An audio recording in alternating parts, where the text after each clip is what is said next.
राम राम ने सीताराम डायरा ने तो बधाने शुभेच्छा आपू छूं। मित्रों सवार में आपणे लई लीधी छे काची केरी। तो मित्रों काची केरीनुं शाक बनाववानुं छे। मित्रों केरी पण बहु मोटी नथी, आ बधा एना मसाला छे मित्रों शाकमां नाखवाना। तो सौथी पहेला एक बाउल लईने तेमां थोड़ुं तेल नाखीशुं।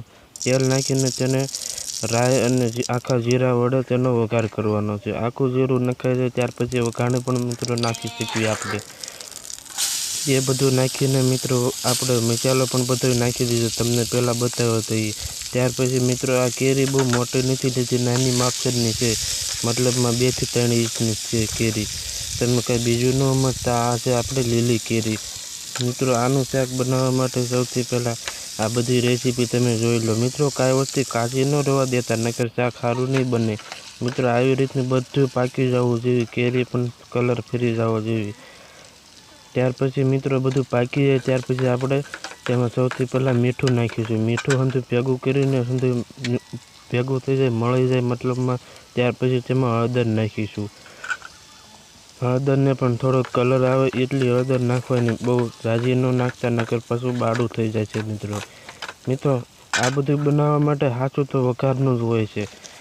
વઘાર હરખો બેસી જાય એટલે કાચું ન મતલબમાં રહેવું જોઈએ, એટલે મિત્રો કેરીનું શાક સારું જ લાગે।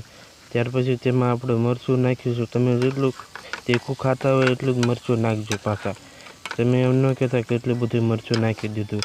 મરચું માપ પર આપણે તીખું ખાઈએ કે એટલું જ નાખવાનું। ત્યાર પછી મિત્રો એમાં ખાંડ પણ થોડીક નાખી શકાય, કાઠું અને ગળું બને। મિત્રો ખાંડને એવું બધું નાખેલું હોય ત્યાર પછી તે વસ્તુ બધી પાકવા દેવાની સરખી રીતે। સારું પાકી જાય એટલે મિત્રો તેનો ટેસ્ટ આવે। મિત્રો આપણે શાક બનીને રેડી છે, તો મિત્રો આપણે એને રોટલી વડે શાક ખાઈ શકાય અને પરોઠા વડે પણ ખાઈ શકાય। મિત્રો તો આ આપણી રેસીપી તૈયાર છે। મિત્રો ચેનલમાં ન હોય સબસ્ક્રાઈબ કરતા જજો।